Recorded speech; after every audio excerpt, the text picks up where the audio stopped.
Wala nang maraming paligoy-ligoy pa, diretso sa punto na. Maiksi lang ang komentaryo, pero diretso sa punto. Maraming kuro-kuro, may tiwali, may totoo. Dito, sa Puntong Diretso tayo. Punto Diretso.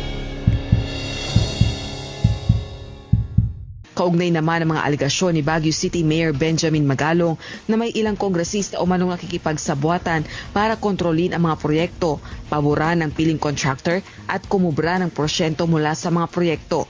Posible anyang maimbitahan ng alkalde sa gagawing legislative inquiry. Gayunman, kailangan anyang makapaglabas ang Baguio City Mayor ng matibay na ebidensya kaugnay ng kanyang mga akusasyon. Well, very important ho siguro, bagitin muna kay Mayor Magalong, ipakita niya ebidensya. Kasi mabigat yung akusasyon eh. Ang akusasyon, ang mga kongresista, 30%, 40% getting kickbacks from government projects. No? I think as soon as we do a review, he should be invited. Ayon kay Speaker Martin Romualdez, paiigtingin pa ng Kamara ng 28th Congress ang oversight functions nito at magsasagawa rin ng media performance reviews sa mga ahensya ng pamahalaan. Mga kabunyog, mga kababayan, punto diretso tayo. Magbigay tayo ng reaksyon. Diretso tayo sa punto. Tungkol dito sa hamon kay Mayor Magalong ng Baguio City, hinahamon ng Kongreso sa pamamagitan ng isang kongresista, si Congressman Terry Ridon. Ang sabi ni Congressman Terry Ridon, hinahamon daw niya si Mayor Magalong na maglabas daw ito ng ebidensya.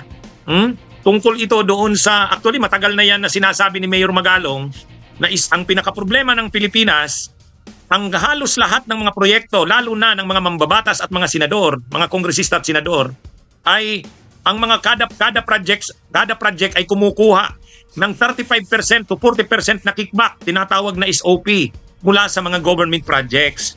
Yan yung matagal ng sinasabi yan ni Mayor Magalong. Na ang mga proyekto ay substandard. Mahina ang klase na ng mga proyektong ginagawa, mga infra projects. Kasi halimbawa 100 million ang halaga ng proyekto, ang 35% niyan to 40%, ibig sabihin sa kada 100 million na halaga ng proyekto, 35 million to 40 million ang kinukuha ng mga kongresista, senador o sino mang politiko mula sa kontraktor ng mga infra projects. Kaya ang natitira na lang, kung 100 million, 35% to 40%, ay di ano na lang yan. Kung 40%, di 60 million na lang ang natira sa 100 million. Kaya talagang substandard na ang nagiging proyekto. Yan ang paliwanag bakit halimbawa yung tulay doon sa Isabela ay nagiba.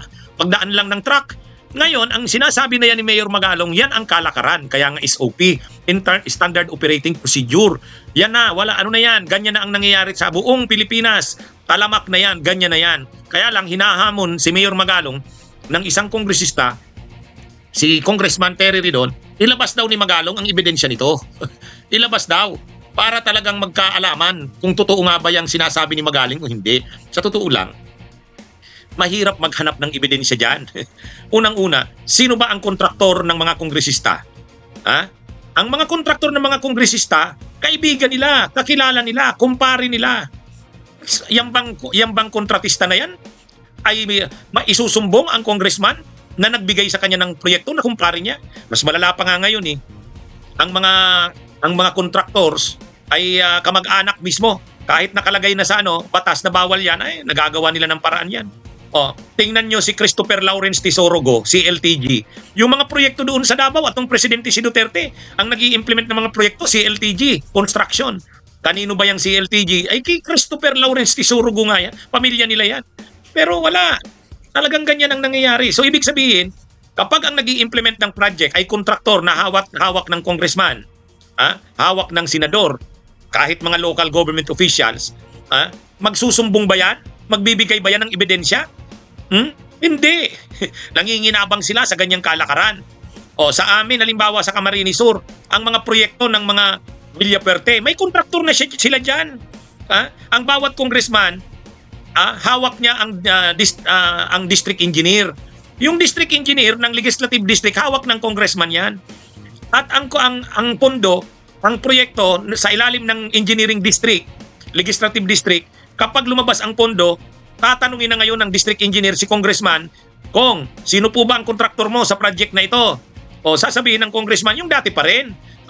Di magpapabiding ngayon yung district ay yung DPWH. Sa bidding, ang mananalo dyan, yung kontraktor ni congressman. Ngayon, dahil nanalo na yung kontraktor ni congressman, magbibigay na ito ngayon ng SOP, kickback, doon sa kanyang congressman. Ngayon, magbibigay ba siya ng ebidensya? Mahirap maghanap dyan ng ebidensya kasi nga, tao ng congressman ang kontraktor. Yung engineer, yung mga district engineer, mag-ano ba sila? Magiging testigo ba sila laban sa congressman? Hindi. Tao rin sila ng congressman. Kaya ganyan ang nangyayari dyan. Kaya yung sinasabi ni Congressman Terry Ridon na ilabas daw ni Magalong ang ebidensya. So, kahit hindi ilabas ni Magalong ang ebidensya niyan, alam yan ng mamamayang Pilipino, ganyan ang kalakaran niya. Katulad din yan ng vote buying. Ang bilihin ng boto sa panahon ng eleksyon, may ebidensya ka? Wala. May testigo ka? Wala. Pero kahit wala kang testigo, wala kang ebidensya, alam naman ng lahat na may bilihan ng boto at napakalaki na ng bilihan ng boto. Ganyan din ang mga proyekto ng infra, ng mga proyekto ng gobyerno, ganyan din yan. Wala kang testigo, wala kang ebidensya, pero nag-i-exist yan at ganyan talaga ang kalakaran. Yan ang totoo dyan. Ha? Wag na. Ito naman congressman na ito, si Terry Ridon, akala mo naman, hindi niya alam yan? Ha? Dati siyang aktivista. Pangalawa, siyang may hawak nung NGO na advocacy group, InfraWatch. Alam niya yan. Bakit hihingan niya ng ebidensya si Magalong? Alam niya yan, ito ni Terry Ridon. Nakakaano lang na ibig bang sabihin dahil walang ma-produce na ebidensya si Magalong sa sinasabi niya, ibig sabihin hindi totoo yung sinasabi niya? Hindi. Totoo yun. Alam yan ng mga tao, totoo yun, na ang mga proyekto ng gobyerno, lalo na yung mga proyekto na infra ng mga congressman at senador, mayroon diyang SOP, kickback. Yan ang totoo dyan. Humihingi ng ebidensya itong si Congressman Terry Ridon kay Magalong. Hindi makaproduce si Magalong? Porque hindi makaproduce ng ebidensya, di ibig sabihin hindi pala totoo. Ay, gawin nyo na lang yung trabaho nyo. Imbestigahan nyo. Solusyonan nyo yung problema na yan. Kasi alam ng lahat yan, natutoo yung sabi ni Magalong. Ayan mga kabunyog, mga kabayan, ng ating punto, diretso. Bunyog, bunyog, halikan na kasama ka. Bunyog, kapag buklod ay may pag-asa. Luzon, Visayas, Mindanao, isa ang pananaw. Sa bagong Pilipinas ang bunyog isisigaw. Bunyog.